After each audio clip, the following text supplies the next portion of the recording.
Hi friends, welcome back to Patel computer YouTube channel.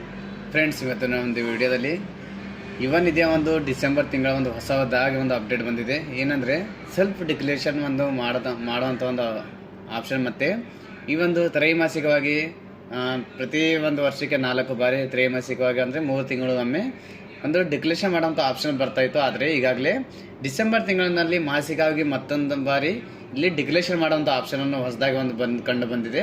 ಅದು ಯಾವ ರೀತಿಯಾಗಿ ಆನ್ಲೈನ್ ಮುಖಾಂತರ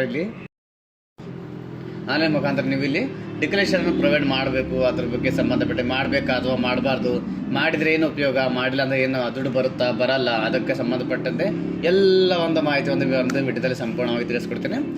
ಮೊದಲಿಗೆ ನಮ್ಮ ಚಾನೆಲ್ಗೆ ನೋಡ್ತಾ ಇದ್ದೀನಿ, ನಮ್ಮ ಚಾನೆಲ್ಗೆ ಸಬ್ಸ್ಕ್ರೈಬ್ ಆಗಿ ಹಾಗೂ ಪಕ್ಕದಲ್ಲಿರುವ ಬೆಲ್ ಬಟನನ್ನು ಆನ್ ಮಾಡಿದ್ದನ್ನು ಮರಿಬೇಡಿ. ಸೊ ಫ್ರೆಂಡ್ಸ್, ಇಲ್ಲಿ ಮೊದಲನೇದಾಗಿ ಯಾವುದೋ ಒಂದು ಬ್ರೌಸರ್ನ ಓಪನ್ ಮಾಡ್ಕೊಳ್ಳಿ. ಅದರಲ್ಲಿ ಗೂಗಲಲ್ಲಿ ಇಲ್ಲಿ ಸೇವಾ ಸಿಂಧು ಅಂತ ಟೈಪ್ ಮಾಡಿ. ಸೇವಾ ಸಿಂಧು ಅಂತ ಟೈಪ್ ಮಾಡಿದ ನಂತರ ಫ್ರೆಂಡ್ಸ್ ಇಲ್ಲಿ ನೋಡ್ಬೋದು, ಮೊದಲನೇದಾಗಿ ಸೇವಾ ಸಿಂಧು 1 ಅಂತ ಆಪ್ಷನ್ ಬರುತ್ತೆ. ಇದ್ರ ಮೇಲೆ ನಮಗೆ ಇಲ್ಲಿ ಕ್ಲಿಕ್ ಮಾಡಬೇಕು. ನಂತರ ಫ್ರೆಂಡ್ಸ್ ಇಲ್ಲಿ ನೋಡೋದು ಈ ಥರ ಒಂದು ಅಪ್ಲೈ ಫಾರ್ ಸರ್ವಿಸ್ ಅಂತ ಒಂದು ಆಪ್ಷನ್ ಬರುತ್ತೆ. ಅದರಲ್ಲಿ ನಿಮಗೆ ಇಲ್ಲಿ ಲಾಗಿನ್ ಮಾಡೋಂಥ ಒಂದು ಆಪ್ಷನ್ ಬರುತ್ತೆ. ಅಲ್ಲಿ ನಿಮಗೆ ನಿಮ್ಮ ಮೊಬೈಲ್ ನಂಬರ್ನಿಂದ ಇಲ್ಲಿ ಲಾಗಿನ್ ಆಗಬೇಕಾಗುತ್ತೆ.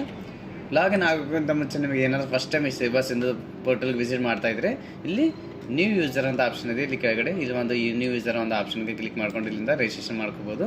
ಅಥವಾ ಆಲ್ರೆಡಿ ರಿಜಿಸ್ಟರ್ ಆದರೆ ಡೈರೆಕ್ಟಾಗಿ ಇಲ್ಲಿ ನಿಮ್ಮ ಮೊಬೈಲ್ ನಂಬರ್ನ ಎಂಟ್ರಿ ಮಾಡಿಕೊಂಡು ಇಲ್ಲಿ ಪಾಸ್ವರ್ಡನ್ನು ಹಾಕ್ಕೊಂಡು ಅಲ್ಲಿಂದ ನೀವು ಡೈರೆಕ್ಟ್ ಕ್ಯಾಪ್ಚರ್ ಕೋಡ್ ಎಂಟ್ರಿ ಮಾಡಿ ಸಬ್ಮಿಟ್ ಮಾಡಿದ್ರೆ ಒಂದು ಸೇವಾ ಸಿಂಧು ಪೋರ್ಟಲ್ನ ಲಾಗಿನ್ ಆಗುತ್ತೆ. ಸೊ ಅದಕ್ಕೋಸ್ಕರ ನಿಮಗೆ ಏನಾದರೂ ಲಾಗಿನ್ ಮಾಡೋದು ಮುಂಚೆ ಏನಾದರೂ ಪಾಸ್ವರ್ಡ್ ನೆನಪು ಹೋಗಿದ್ರೆ ನಿಮ್ಮ ಇಲ್ಲ ಒಂದು mobile number, simple mobile number ಹಾಕ್ಕೊಳ್ಳಿ. ನಂತರ ಒಂದು ಇಲ್ಲಿ ಗೆಟ್ OTP ಅಂತ ಆಪ್ಷನ್ ಇದೆ. ಅದ್ರ ಮೇಲೆ ಕ್ಲಿಕ್ ಮಾಡಿದರೆ ನಿಮ್ಮ ಒಂದು ನಂಬರ್ಗೆ ಒಂದು OTP ಬರುತ್ತೆ. ಆ ಒಂದು OTPಯನ್ನು ಇಲ್ಲಿ ಎಂಟ್ರಿ ಮಾಡಬೇಕಾಗುತ್ತೆ. OTP ಎಂಟ್ರಿ ಮಾಡಿದ ನಂತರ ನೋಡ್ಬೋದು, ಇಲ್ಲಿ ನೀವೊಂದು ಕ್ಯಾಪ್ಚರ್ ಕೋಡನ್ನು ಎಂಟ್ರಿ ಮಾಡಬೇಕು. ಕ್ಯಾಪ್ಚರ್ ಕೋಡನ್ನು ಎಂಟ್ರಿ ಮಾಡಿದ ನಂತರ ಇಲ್ಲಿ ಸಬ್ಮಿಟ್ ಮೇಲೆ ಕ್ಲಿಕ್ ಮಾಡಿದರೆ ನಿಮ್ಮೊಂದು ಸರ್ವಿಸ್ ಸೇವಾ ಸಿಂಧು ಸರ್ವಿಸ್ ಪ್ಲಸ್ ಒಂದು ವೆಬ್ಸೈಟ್ನ ಓಪನ್ ಆಗುತ್ತೆ. ಇಲ್ಲಿ ನೋಡ್ಬೋದು, ವೆಲ್ಕಮ್ ಟು ಸರ್ವಿಸ್ ಪ್ಲಸ್ ಅಂತ ಇದೆ. ಇಲ್ಲಿ ಫಸ್ಟ್ ಆಫ್ ಆಲ್ ಏನು ಮಾಡಬೇಕು, ಅಪ್ಲೈ ಫಾರ್ ಸರ್ವಿಸ್ ಅಂತ ಇದೆ. ಇದ್ರ ಮೇಲೆ ಕ್ಲಿಕ್ ಮಾಡಬೇಕು. ನಂತರ ವ್ಯೂ ಆಲ್ ಅವೈಲೇಬಲ್ ಸರ್ವಿಸಸ್ ಅಂತ ಇದೆ. ಇದ್ರ ಮೇಲೆ ಕ್ಲಿಕ್ ಮಾಡೋಣ. ನಂತರ ಫ್ರೆಂಡ್ಸ್ ಇಲ್ಲಿ ನೋಡ್ಬೋದು, ಇಲ್ಲಿ ಭಾಳಷ್ಟು ಸರ್ವಿಸ್ ಆಪ್ಷನ್ಲಿ ಕೊಟ್ಟಿರ್ತಾರೆ, ಡಿಪಾರ್ಟ್ಮೆಂಟ್ ನೇಮ್ ಅನ್ನು ಕೊಟ್ಟಿರ್ತಾರೆ. ಇಲ್ಲಿ ಸರ್ಚ್ ಬಾಕ್ಸಲ್ಲಿ ನಮಗೆ ಯುವ ನಿಧಿ ಅಂತ ಟೈಪ್ ಮಾಡೋಣ. ಯುವ ನಿಧಿ ಅಂತ ಟೈಪ್ ಮಾಡಿದರೆ ಇಲ್ಲಿ ಒಂದು ನೋಡ್ಬೋದು 3 ಆಪ್ಷನ್ ಕಂಡು ಬರುತ್ತೆ. ಅದರಲ್ಲಿ ಮೊದಲನೇದಾಗಿ ಅಪ್ಲಿಕೇಶನ್ ಫಾರ್ ಯುವ ನಿಧಿ ಸ್ಕೀಮ್ ಅಂತ ಇದೆ. ಯುವ ನಿಧಿಗೆ ಅರ್ಜಿಯನ್ನು ಸಲ್ಲಿಸಿ ಅಂತ ಇದೆ. ನಂತರ ಎರಡನೇದಾಗಿ ಯುವ ನಿಧಿ ಸ್ಥಿತಿ ಪರಿಶೀಲನೆ ಅಂತ ಇದೆ. ಮೂರನೇದಾಗಿ ಯುವ ನಿಧಿ ಮಾಸಿಕ ನಿರುದ್ಯೋಗ ಸ್ವಯಂ ಘೋಷಣೆ ಅಂತ ಇದೆ. ಮೇಲೆ ನಮಗೆ ಇಲ್ಲಿ ಕ್ಲಿಕ್ ಮಾಡಬೇಕು. ನಂತರ ಫ್ರೆಂಡ್ಸ್ ಇಲ್ಲಿ ಕ್ಲಿಕ್ ಮಾಡಿದ ನಂತರ ಇಲ್ಲಿ ನೋಡಬಹುದು, ಕೌಶಲ್ಯಾಭಿವೃದ್ಧಿ, ಉದ್ಯಮಶೀಲತೆ ಮತ್ತು ಜೀವನೋಪಾಯ ಇಲಾಖೆ ವತಿಯಿಂದ ಒಂದು ಯುವ ನಿಧಿ ಮಾಸಿಕ ನಿರುದ್ಯೋಗ ಸ್ವಯಂ ಘೋಷಣೆಗೆ ಅರ್ಜಿ ಅಂತಿದೆ. ಈ ಒಂದು ವೆಬ್ಸೈಟ್ ಓಪನ್ ಆಗಿರುತ್ತೆ. ಇಲ್ಲಿ ನಾವು ನೋಡ್ಬೋದು, ಮೊದಲನೇದಾಗಿ ಇಲ್ಲಿ ಆಧಾರ್ ಅಥೆಂಟಿಕೇಶನ್ ಅಂತ ಆಪ್ಷನ್ ಇರುತ್ತೆ. ಒಂದು ಆಧಾರ್ ಅಥೆಂಟಿಕೇಶನ್ ಮಾಡಿದ ನಂತರ ನಿಮ್ಮ ಆಧಾರ್ ನಂಬರ್ಗೆ ಕ್ಲಿಕ್ ಮಾಡಬೇಕು. ಕ್ಲಿಕ್ ಮಾಡಿ ನಂತರ ಫ್ರೆಂಡ್ಸ್ ಇಲ್ಲಿ ನಮ್ಮೊಂದು ಆಧಾರ್ ನಂಬರ್ನ ಎಂಟ್ರಿ ಮಾಡೋಂಥ ಆಪ್ಷನ್ ಬರುತ್ತೆ. ಸೊ ಸರ್ವರ್ ಬಿಸಿ ಇರೋದ್ರಿಂದ ಓಪನ್ ಆಗುತ್ತಿಲ್ಲ. ಸೊ ಇಲ್ಲಿ ಕ್ಲಿಕ್ ಮಾಡಿದ ಆಧಾರ್ ಆಪ್ಷನ್ ಬರುತ್ತೆ. ಅದರಲ್ಲಿ ಆಧಾರ್ ನಂಬರ್ ಎಂಟ್ರಿ ಮಾಡಬೇಕು. ನಂತರ OTP ಮೇಲೆ ಕ್ಲಿಕ್ ಮಾಡಿದ್ರೆ OTP ಬರುತ್ತೆ. ನಿಮ್ಮ ಆಧಾರ್ಗೆ ಲಿಂಕ್ ಇದ್ದಾಗಂತ ಮೊಬೈಲ್ ನಂಬರ್ಗೆ ಒಂದು OTP ಬರುತ್ತೆ. ಆ OTP ಫಿಲ್ ಮಾಡಿದ ನಂತರ ಮತ್ತೆ ರಿಟರ್ನ್ ಆಗಿ ಇದೇ ವೆಬ್ಸೈಟ್ಗೆ ಬರುತ್ತೆ. ಬಂದಮೇಲೆ ಗೆಟ್ ಆಧಾರ್ ಡೀಟೇಲ್ಸ್ ಅಂತ ಇದ್ರ ಮೇಲೆ ಕ್ಲಿಕ್ ಮಾಡಬೇಕು. ಕ್ಲಿಕ್ ಮಾಡಿದ ನಂತರ ಫ್ರೆಂಡ್ಸ್ ಇಲ್ಲಿ ಡೀಟೇಲ್ಸ್ ಆಗಿ ನಿಮ್ಮ ಆಧಾರ್ನಲ್ಲಿರುವಂಥ ಹೆಸರು ಬರುತ್ತೆ. ಯುವ ನಿಧಿಗೆ ನೋಂದಣಿ ಅರ್ಜಿ ಉಲ್ಲೇಖ ಸಂಖ್ಯೆ ಅಂದರೆ ನೀವು ಯುವ ನಿಧಿ ಅರ್ಜಿಯನ್ನು ಸಲ್ಲಿಸಿದ್ರಲ್ಲ ಆ ಒಂದು ಅರ್ಜಿ ಸಂಖ್ಯೆಯಲ್ಲಿ ಮೆನ್ಷನ್ ಆಗುತ್ತೆ. ನಂತರವಾಗಿ ಇಲ್ಲಿ ತಾತ್ಕಾಲಿಕ ಪದವಿ ಡಿಪ್ಲೊಮಾ ಪ್ರಮಾಣ ಪತ್ರ ನೋಂದಣಿ ಸಂಖ್ಯೆ ಅಂದರೆ ನೀವು ಯಾವ ಡಿಗ್ರಿಯಲ್ಲಿ ಏನಾದರೂ ಯುವ ನಿಧಿ ಅರ್ಜಿ ಸಲ್ಲಿಸಿದರೆ ಯುವ ನಿಧಿ ಒಂದು ಡಿಗ್ರಿ ಅರ್ಜಿ ಸಂಖ್ಯೆ ಬರುತ್ತೆ. ಅಥವಾ ಡಿಪ್ಲೊಮಾದಿಂದ ಅರ್ಜಿ ಸಲ್ಲಿಸಿದರೆ ಡಿಪ್ಲೊಮಾ ಅರ್ಜಿ ಸಂಖ್ಯೆಯಲ್ಲಿ ನಿಮ್ಮ ರಿಜಿಸ್ಟರ್ ನಂಬರ್ ಇಲ್ಲಿ ಬರುತ್ತೆ. ನಂತರ ಫ್ರೆಂಡ್ಸ್ ಇಲ್ಲಿ ನೋಡ್ಬೋದು, ಡಿಕ್ಲೇರೇಷನ್ ಮಂತ್ ಅಂತ ಇದೆ. ಇಲ್ಲಿ ಸ್ವಯಂ ಘೋಷಣೆ ಮಾಡ್ತಂಥ ಮಂತ್ ಯಾವುದಂದ್ರೆ ಡಿಸೆಂಬರ್ ಅಂತ ಇದೆ. ಇಲ್ಲಿ ಮೇಲೆ ಕ್ಲಿಕ್ ಮಾಡಬೇಕು. ಇಲ್ಲಿ ಆಲ್ರೆಡಿ ಸೆಲೆಕ್ಟೆಡ್ ಇದೆ, ಕ್ಲಿಕ್ ಮಾಡೋಂಥ ಅವಶ್ಯಕತೆ ಏನಿರೋದಿಲ್ಲ. ಸೊ ಎರಡನೇದಾಗಿ ಒಂದು ಭಾಳಷ್ಟು ಒಂದು ಹೊಸದಾಗಿ ಒಂದು ಅಪ್ಡೇಟ್ಸ್ ಏನು ಬಂದಿದೆ, ಇಷ್ಟೆಲ್ಲ ಒಂದು ಡೀಟೇಲ್ ಫಿಲ್ ಮಾಡೋಂಥ ಆಪ್ಷನ್ ಬಂದಿರುತ್ತೆ. ಅದು ಯಾವ ರೀತಿ ಫಿಲ್ ಮಾಡಬೇಕು ಅಂತ ಸ್ಟೆಪ್ ಬೈ ಸ್ಟೆಪ್ ನಾನು ತಿಳಿಸ್ಕೊಡ್ತೇನೆ. ಸೊ ಫ್ರೆಂಡ್ಸ್ ಇಲ್ಲಿ ನೋಡ್ಬೋದು, ಮೊದಲನೇದಾಗಿ ಇಲ್ಲಿ ಕ್ಯಾಂಡಿಡೇಟ್ ನೇಮ್ ಅಂತ ಇದೆ. ಇಲ್ಲಿ ನಿಮ್ಮ ಹೆಸರು ಯಾವ ಥರ ಇದೆ, ಮಾಸ್ ಕಾರ್ಡ್ ಅಥವಾ ಆಧಾರ್ ಕಾರ್ಡಲ್ಲಿ ಆ ಥರ ಹೆಸರನ್ನು ಫಿಲ್ ಮಾಡ್ಕೊಳ್ಳಿ. ನಂತರ ಇಲ್ಲಿ ಹುಟ್ಟಿದ ದಿನಾಂಕ ಅಂತ ಇದೆ. ಇದು ಆಟೋಮೆಟಿಕ್ಕಾಗಿ ಒಂದು ಆಧಾರ್ ಅಥೆಂಟಿಕೇಶನ್ ಮಾಡಿದ ನಂತರ ಇಲ್ಲಿ ಆಟೋಮೆಟಿಕ್ಕಾಗಿ ಇವೆಲ್ಲ ಫಿಲ್ ಆಗುತ್ತೆ. ಇಲ್ಲಿ ಜೆಂಡರ್ ವರ್ಗ ಫಿಲ್ ಆಗಿದೆ. ನಂತರ ಇಲ್ಲಿ ವಿದ್ಯಾರ್ಥಿ ಬಂದು ಏನಿದೆ, ಇಲ್ಲಿ PG ಅಥವಾ UG ಏನಿದೆ, ನಿಮ್ಮ ಅಪ್ಲಿಕೇಶನ್ನಲ್ಲಿ ಏನು ಸಬ್ಮಿಟ್ ಮಾಡಿದರೆ UG ಅಂದರೆ ಡಿಗ್ರಿ ಪದವಿ ಇದ್ದರೆ UG ಪದವಿ ಇದ್ದರೆ UG ಬರುತ್ತೆ. PG ಪದವಿ ಇದ್ದರೆ PG ಅಂತ ಮೆನ್ಷನ್ ಆಗುತ್ತೆ, ಅಥವಾ ಡಿಪ್ಲೊಮಾ ಇದ್ದರೆ ಡಿಪ್ಲೊಮಾ ಅಂತ ಆಟೋಮೆಟಿಕ್ ಆಗಿ ಬರುತ್ತೆ. ನಂತರ ಫ್ರೆಂಡ್ಸ್ ಇಲ್ಲಿ ನೋಡ್ಬೋದು name of the university board ಹೆಸರು ಅಂತ ಇದೆ. ನೀವು ಯಾವ ಯೂನಿವರ್ಸಿಟಿಗಳಿಂದ ಇವು ಒಂದು ಡಿಗ್ರಿ ಪಾಸ್ ಆಗಿದ್ರೆ ಅಥವಾ ಡಿಪ್ಲೊಮಾ ಪಾಸ್ ಆಗಿದ್ರೆ ಆ ಒಂದು ಯೂನಿವರ್ಸಿಟಿಲಿ ಮೆನ್ಷನ್ ಆಗುತ್ತಂತ ಇಲ್ಲಿವರೆಗೂ ನಿಮಗೆ ಡೀಟೇಲ್ಸನ್ನು ಶೋ ಆಗುತ್ತೆ.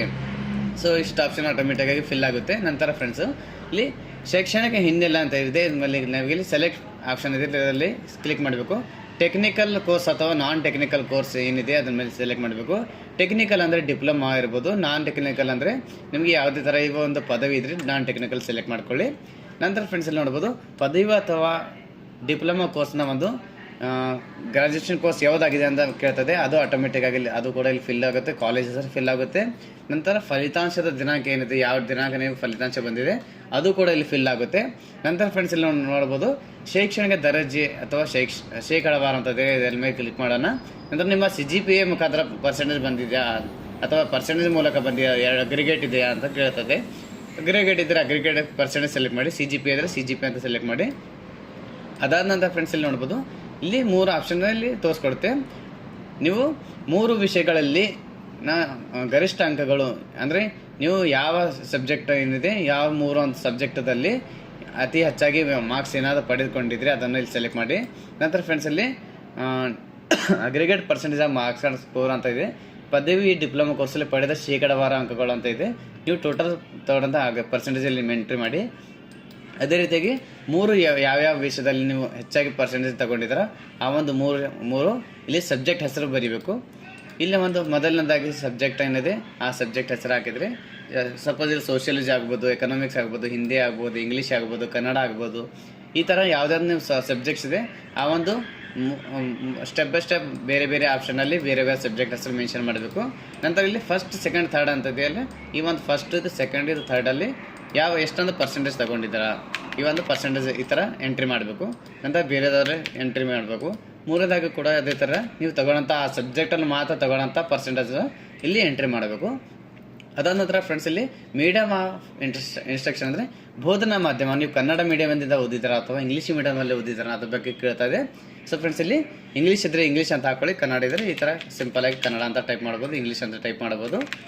ಸೊ ಅದಾದ ನಂತರ ಫ್ರೆಂಡ್ಸ್ ನಿಮಗೆ ಆಂಗ್ಲ ಭಾಷೆಯಲ್ಲಿ ಓದಲು ಬರೆಯಲು ಅಥವಾ ಮತ್ತು ಮಾತನಾಡಲು ಬರುತ್ತಿದೆ ಅಂತ ಕೇಳ್ತಾ ಇದೆ. ಇವೇನಾದರೂ ಇಂಗ್ಲೀಷಲ್ಲಿ ಕನ್ನಡದಲ್ಲಿ ಇಂಗ್ಲೀಷಲ್ಲಿ ಯಾವುದೋ ಇಂಗ್ಲೀಷಲ್ಲಿ ಓದೋದಾಗಲಿ ಬರೆಯೋದಾಗಲಿ ಮಾತನಾಡೋದಾಗಲಿ ಬಂದಿದೆ 3 ಟಿಕ್ ಮಾಡ್ಕೊಳ್ಳಿ. ಇದರಲ್ಲಿ ಯಾವ್ದು ಬರುತ್ತದೆ 3ರಲ್ಲಿ ಯಾವುದು ಆ ಆಪ್ಷನ್ನ ಟಿಕ್ ಮಾಡಬಹುದು. ಅದಾದ ನಂತರ ಫ್ರೆಂಡ್ಸಲ್ಲಿ ಸಿಟಿ ಟೌನ್ ವಿಲೇಜ್ ಅಂತಿದೆ, ನೀವು ಯಾವ ನಗರ ಅಥವಾ ಯಾವ ಗ್ರಾಮದಿಂದ ಇದ್ದೀರಾ ಅಂತ ಕೇಳ್ತದೆ. ಗ್ರಾಮ ಇದರಲ್ಲಿ ಗ್ರಾಮ ಹಾಕ್ಕೊಳ್ಳಿ. ನೀವೇನಾದ್ರೂ ಸಿಟಿಲಿ ಇರ್ತಾ ಇದ್ರೆ ರೆಸಿಡೆನ್ಸ್ ಇದ್ದರೆ ಸಿಟಿ ಅಂತ ಹಾಕ್ಕೊಳ್ಳಿ.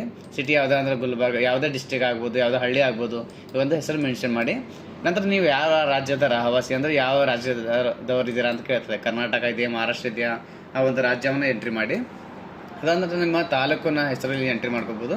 ಅದಾದ ನಂತರ ಫ್ರೆಂಡ್ಸಲ್ಲಿ ಯಾವುದೇ ಸೆಮಿಸ್ಟರ್ನಲ್ಲಿ ಯಾವುದೇ ವಿಷಯಗಳನ್ನು ಬಾಕಿ ಉಳಿಸಿಕೊಳ್ಳಲಾಗಿತ್ತೆ ಅಂದರೆ ಯಾವುದೇ ಸೆಮಿಸ್ಟರ್ನಲ್ಲಿ ಏನಾದರೂ ಫಸ್ಟ್ ಅಟೆಂಪ್ಟಲ್ಲಿ ಪಾಸ್ ಆಗಿದ್ದಾರೆ ಅಥವಾ ಪದೇ 2-3 ಬಾರಿ ಎಕ್ಸಾಮಲ್ಲಿ ಪಾಸಾಗಿ ಇಲ್ಲಿ ಪಾಸಾಗಿದ್ದಾರೆ ಅಂತ ಕೇಳ್ತದೆ. ಆ 2-3 ಬಾರಿ ಏನಾದರೂ ಪಾಸಾದರೆ ಅಂತ ಎಸ್ ಅಂತ ಕ್ಲಿಕ್ ಮಾಡಿ. ಈ ಬಾಕಿ ಇರೋ ವಿಷಯಗಳ ಸಂಖ್ಯೆ ಏನಿದೆ ಅಂತ ಕೇಳಿದ್ರೆ, ಎಷ್ಟು ಬಾಕಿ ವಿಷಯಗಳು ಪೆಂಡಿಂಗ್ ಇದೆ ನಿಮ್ಮದು ಅಂತ ಕೇಳ್ತಾ ಇದೆ. ಬಾಕಿ ಇದ್ದರೆ ಹಾಕ್ಕೊಳ್ಳಿ, ಇಲ್ಲಾಂದರೆ ಇಲ್ಲಿ ನೋ ಅಂತ ಆಪ್ಷನ್ ಹಾಕ್ಕೊಂಡು ಇಲ್ಲಿ ಮುಂದೆ ನೆಕ್ಸ್ಟ್ ಹೋಗ್ಬೋದು. ಅದಾದ ನಂತರ ಫ್ರೆಂಡ್ಸ್ ಇಲ್ಲಿ ನೀವು ಫಿನ್ಟೆಕ್ ಮತ್ತು BFSI ಬ್ಯಾಂಕ್ ಅದರಲ್ಲಿ ಅಂದರೆ ಬ್ಯಾಂಕಿಂಗ್, ಹಣಕಾಸು ಸೇವೆಗಳ ಅಥವಾ ವಿಮೆ ಈ ಒಂದು ವಲಯದಲ್ಲಿ ಏನಾದರೂ ಕೆಲಸ ಮಾಡಲು ಆಸಕ್ತಿ ಇದ್ದೀರಾ ಅಂತ ಕೇಳ್ತಾ ಇದೆ. ಆಸಕ್ತಿ ಇದ್ದರೆ ಇಲ್ಲಿಂದ ಎಸ್ ಅಂತ ಕ್ಲಿಕ್ ಮಾಡ್ಬೋದು, ಇಲ್ಲ ಅಂತಂದರೆ ನೋ ಅಂತ ಕ್ಲಿಕ್ ಮಾಡ್ಬೋದು. ಅದೇ ರೀತಿಯಾಗಿ ನೀವು ಕೌಶಲ್ಯ ತರಬೇತಿಯನ್ನು ಹೊಂದಿ ಕೆಲಸಕ್ಕೆ ಸೇರಲು ಸಿದ್ಧರಿರ ಅಂದರೆ ಕೌಶಲ್ಯ ಅಭಿವೃದ್ಧಿ ಕಡೆಯಿಂದ ನಿಮಗೆ ಒಂದು ಕೌಶಲ್ಯ ತರಬೇತಿ ಫ್ರೀ ಆಗಿ 3 ತಿಂಗಳಾಗಲಿ 6 ತಿಂಗಳಾಗಲಿ ಒಂದು ಟ್ರೈನಿಂಗ್ ಕೊಡಲಾಗುತ್ತೆ. ಟ್ರೈನಿಂಗ್ ಆದ ನಂತರ ನಿಮಗೆ ಗೌರ್ಮೆಂಟ್ ಕಡೆಯಿಂದ ಒಂದು ಯಾವುದೇ ಒಂದು ಕಂಪನಿಗಳಲ್ಲಿ ಕೆಲಸನ ಕೊಡಿಸ್ತಾರೆ. ಸೊ ಅದಕ್ಕೋಸ್ಕರ ಯಾರೋ ಈ ಒಂದು ಕೆಲಸ ಸೇರಲು ಸಿದ್ಧರಿದ್ದೀರಾ ಅಂತ ಕೇಳ್ತದೆ. ಎಸ್ ಅಂತಂದರೆ ಇಲ್ಲಿ ನೀವು ಮುಂದಿನ ದಿನಗಳಲ್ಲಿ ನಿಮಗೆ ನಂಬರ್ಗೆ ಕಾಂಟ್ಯಾಕ್ಟ್ ಮಾಡ್ತಾರೆ. ಇಲ್ಲಿ ಕೊಟ್ಟಂಥ ಡೀಟೇಲ್ಸ್ ನಿಮಗೆ email ID mobile number provide ಇಲ್ಲಿ ತಗೊಳ್ತಾರೆ. ಆ ಒಂದು ನಂಬರ್ಗೆ ನಿಮಗೆ ಕಾಂಟ್ಯಾಕ್ಟ್ ಮಾಡ್ತಾರೆ. ಅಲ್ಲಿಂದ ನೀವು ಆ ಕಂಪನಿಗೆ ವಿಸಿಟ್ ಮಾಡ್ಬೋದು. ಫಸ್ಟ್ ಕೌಶಲ್ಯ ಅಭಿವೃದ್ಧಿಗೆ ವಿಸಿಟ್ ಮಾಡಿ ಅಲ್ಲಿ ನಿಮಗೆ ಟ್ರೈನಿಂಗ್ ಕೊಡಲಾಗುತ್ತೆ. ಟ್ರೈನಿಂಗ್ ಆದ ನಂತರ ಅಲ್ಲಿ ನೀವು ಕೆಲಸಕ್ಕೆ ಜಾಯ್ನ್ ಆಗ್ಬೋದು. ಇಲ್ಲ ಅದರಲ್ಲಿ ಏನಾದರೂ ಇಂಟ್ರೆಸ್ಟ್ ಇಲ್ಲ ಅಂತಂದರೆ ನೋ ಅಂತ ಕ್ಲಿಕ್ ಮಾಡಿಕೊಂಡು ಇಲ್ಲಿ ಸ್ವಯಂ ಘೋಷಣೆ ಒಂದು SR ನೋ ಅಂತ ಆಪ್ಷನ್ ಇದೆ. ಇಲ್ಲಿ ನಿಮಗೆ ಇವೆ ಎಲ್ಲ ಮೇಲ್ಗಡೆ ನಾನು ಕೊಟ್ಟಿದ್ರೆ ಎಲ್ಲ ಡೀಟೇಲ್ಸ್ ಕರೆಕ್ಟ್ ಆಗಿದೆಯಾ ಅಥವಾ ಸುಳ್ಳಾಗಿದೆ ಅಂತ ಕೇಳ್ತದೆ. ಎಸ್ ಅಂತ ಕ್ಲಿಕ್ ಮಾಡಿಕೊಂಡು ನಂತರ ಇಲ್ಲಿ ಒಂದು ಕ್ಯಾಪ್ಚರ್ ಕೋಡನ್ನು ಎಂಟ್ರಿ ಮಾಡಿದ ನಂತರ ಸಬ್ಮಿಟ್ ಮೇಲೆ ಕ್ಲಿಕ್ ಮಾಡಿದ ನಂತರ ಫ್ರೆಂಡ್ಸ್ ನಿಮಗೆ ಈ ಒಂದು ಡಿಕ್ಲರೇಷನನ್ನು ಸಕ್ಸಸ್ಫುಲ್ ಆಗಿ ಸಬ್ಮಿಟ್ ಆಗುತ್ತೆ. ನಂತರ ಡಿಸೆಂಬರ್ ತಿಂಗಳ ಹಣವನ್ನು ಜನವರಿ ತಿಂಗಳಲ್ಲಿ ನಿಮಗೆ ಜಮಾ ಮಾಡಲಾಗುತ್ತೆ. ಯಾರ್ಯಾರು ಈ ಒಂದು ಡಿಕ್ಲರೇಷನ್ ಯಾರ್ಯಾರು ಮಾಡಲ್ಲ ಪ್ರತಿಯೊಬ್ಬರಿಗೂ ಯಾವುದೇ ರೀತಿಯಾಗಿ ಯುವ ನಿಧಿಯ ಒಂದು ಹಣವನ್ನು ಬರೋದನ್ನು ಖಂಡಿತವಾಗಿ ಯಾವುದೇ ಅಕೌಂಟ್ಗೆ ಜಮಾ ಆಗಲ್ಲ, ರದ್ದಾಗುತ್ತೆ. ಸೊ ಅದಕ್ಕೋಸ್ಕರ ಯಾರು ಇನ್ನೂವರೆಗೂ ಮಾಡಿಲ್ಲ ಯುವ ನಿಧಿಯ ಒಂದು ಡಿಕ್ಲರೇಷನ್ 25ನೇ ತಾರೀಕುವರೆಗೂ ಕೊನೆಯ ದಿನಾಂಕವಾಗಿರುತ್ತೆ. ಸೊ ಅದರ ಒಳಗಾಗಿ ನೀವೆಲ್ಲರೂ ಈ ಒಂದು ಸೆಲ್ಫ್ ಡಿಕ್ಲರೇಷನ್ ಮಾಡ್ಕೋಬೇಕಾಗಿ ಈ ಒಂದು ವಿಡಿಯೋ ಮೂಲಕ ನಿಮಗೆ ತಿಳಿಸ್ಕೊಟ್ಟಿರ್ತೀನಿ. ಸೊ ನಮ್ಮ ಮಾಹಿತಿಯನ್ನು ಇಷ್ಟವಾದಲ್ಲಿ ನಮ್ಮ ಒಂದು ವಿಡಿಯೋನ ಲೈಕ್ ಮಾಡಿ. ನಿಮ್ಮ ಎಲ್ಲ ಫ್ರೆಂಡ್ಸ್ ಯಾರು ಯುವ ನಿಧಿ ಪಡೆದುಕೊಳ್ತಾ ಇದ್ದೀರಾ, ಯಾರು ಡಿಗ್ರಿ ಹಾಗೂ ಡಿಪ್ಲೊಮಾ ಸ್ಟೂಡೆಂಟ್ಸ್ ಇದ್ದೀರಾ, ಪ್ರತಿಯೊಬ್ಬರಿಗೂ ಒಂದು ವಿಡಿಯೋನ ಶೇರ್ ಮಾಡಿ. ನಾನು ಮತ್ತೆ ಭೇಟಿ ಆಗ್ತೇನೆ ಮುಂದಿನ ವಿಡಿಯೋ ಜೊತೆಗೆ. ಅಲ್ಲಿವರೆಗೂ ನಮಸ್ಕಾರ, ಧನ್ಯವಾದಗಳು, ಶುಭ ದಿನ.